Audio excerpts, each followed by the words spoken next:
سابی بن کر جنت نہیں ملے گی، مختلف شہروں کی طرف منسوب کر کے بنائے گئے مذہب پر چلنے سے جنت نہیں ملے گی۔ اگر کوئی ہم پر اعتراض کرے کہ اللہ اور اس کے رسول کی اطاعت میں جنت کہاں لکھی ہے، تو قرآن کی یہ ہے وہ آیت جس میں اللہ فرماتا ہے وَمَن يُطِعِ اللَّهَ وَرَسُولَهُ يُدْخِلْهُ جَنَّاتٍ، جو اللہ اور اس کے رسول کی اطاعت کرے گا، يُدْخِلْهُ جَنَّاتٍ، اس کو اللہ تعالیٰ جنتوں میں داخل کرے گا، تجری من تحتها الانہار، ایسی جنتیں جس کے نیچے نہریں جاری ہوں گی، خالدین فیہا، اور وہ ہمیشہ ہمیشہ اس جنت میں رہے۔ ڈر ہوتا ہے نا، آپ کو کرائے پر اچھا مکان مل گیا، کرایہ کم ہے، سہولتیں زیادہ ہیں، ہر وقت آپ کو کھٹکا لگا رہتا ہے۔ ابھی کرایہ دار آئے گا اور کہے گا یا کرایہ بڑھاؤ یا مکان خالی کرو۔ یہ زندگی، یہ کوئی زندگی ہے؟ ہر وقت ڈر لگا رہے، یہ دھڑکا لگا رہے کہ کب آئے اور مجھ کو کہے یہ مکان خالی کرو اور باہر نکلو، کہیں اور جگہ تلاش کرو۔ لیکن اگر آپ کو پتہ لگ جائے کہ یہ مکان کرایہ دار جس میں آپ رہ رہے ہیں، مالک مکان بڑا مہربان ہے، بڑا شفیق ہے، بڑا رحم دل ہے بھی مالدار، کنجوس بھی نہیں، لالچی بھی نہیں، وہ آ کر آپ کو تنگ نہیں کرے گا کہ میاں سامان اٹھاؤ، بلکہ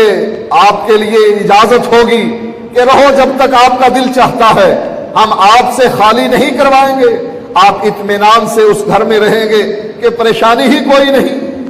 یہاں اللہ تعالیٰ نے بیان فرما دیا کہ اللہ اور اس کے رسول کی اطاعت کے بدلے میں جنت ملے گی، جنت بھی کیسی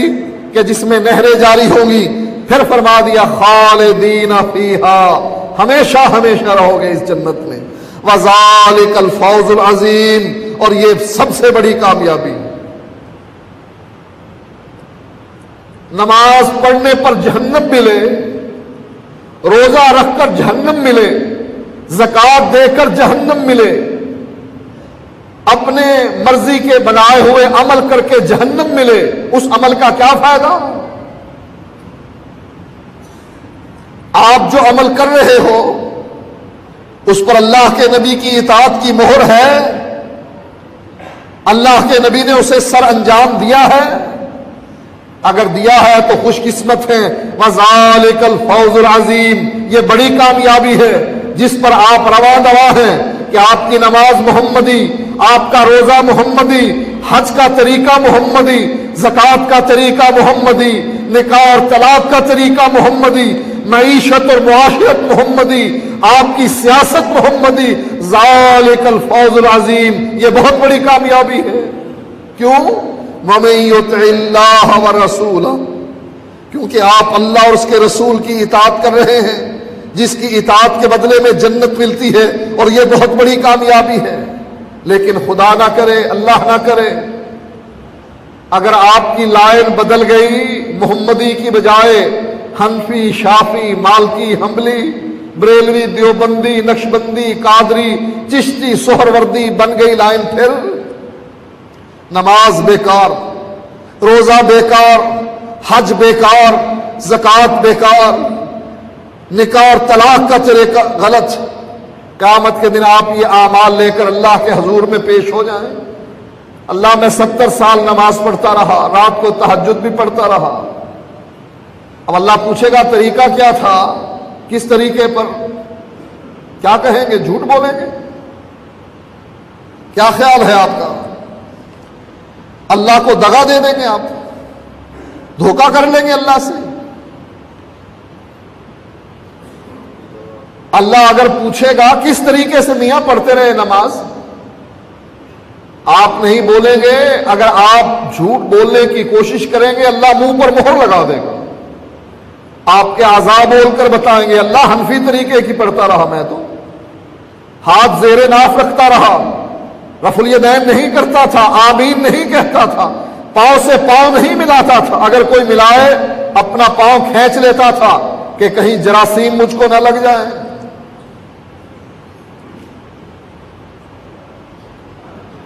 یہ حنفی نماز لے کر اللہ کے دربار میں پیش ہو کر اللہ جواب میں یہ نہیں کہے گا میں نے تو یہ کورس مقرر ہی نہیں کیا تھا، تو تیاری اور کون سے کورس کی کرتا رہا؟ میں نے تو اپنا نبی بھیجا محمد صلی اللہ علیہ وآلہ وسلم، اور اس کو کہا یہ نہیں کہ اس کی مرضی پر چھوڑ دیا، میں نے وہاں سے جبریل بھیج دیا،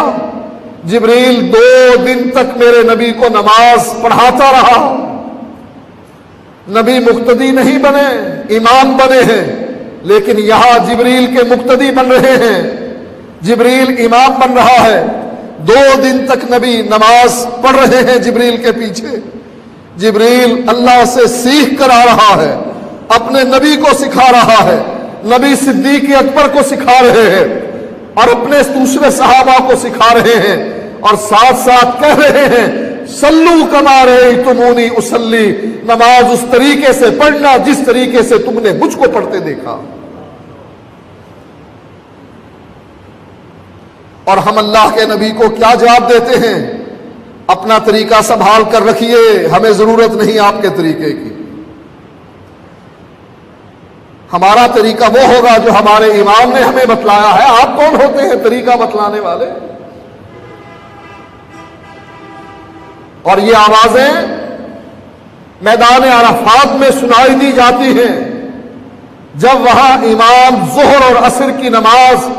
اکٹھے پڑھتا ہے، 2 رکعت کر کے پڑھتا ہے، 1 اذان اور 2 اقامتوں سے پڑھتا ہے، وہاں یہ آوازیں سنائی دی جاتی ہیں۔ عرفات میں خاص کر پاکستان، ہندوستان اور بنگلہ دیش سے جانے والے حاجی بلند آواز سے کہتے ہیں میاں ان کے پیچھے نماز عصر کی نہ پڑھنا، ظہر کی نماز پڑھ لی بس کافی ہے، عصر کی نماز ہم عصر کے وقت پڑھیں گے اور 4 رکعت ہم ظہر کی پڑھیں گے، 4 عصر کی پڑھیں گے۔ اگر کہا جائے یہ حدیث میں آیا ہے 2 رکعتیں پڑھنا، اکٹھا ظہر اور عصر کو ادا کرنا حدیث میں آیا ہے، تو جواب میں کہتے ہیں نہیں، ہمارے امام نے کہا ہے علیحدہ پڑھی جائے اور 4 رکعتیں پڑھی جائے، اپنے اپنے وقت پر پڑھی جائے، ہم یہ نماز اکٹھی پڑھنے کے لیے تیار نہیں۔ یہ نہیں کہ مولوی یہ ان کو کہیں بھئی وہ بھی حدیث میں آیا ہے، یہ بھی حدیث میں آیا ہے۔ رفع الیدین نہ کرنے کی دلیل ضعیف روایات، بیکار روایات، لیکن مولوی کیا کہتے ہیں؟ بھئی ٹھیک ہے تمہارے پاس صحیح ترین روایات ہیں بخاری اور مسلم کی،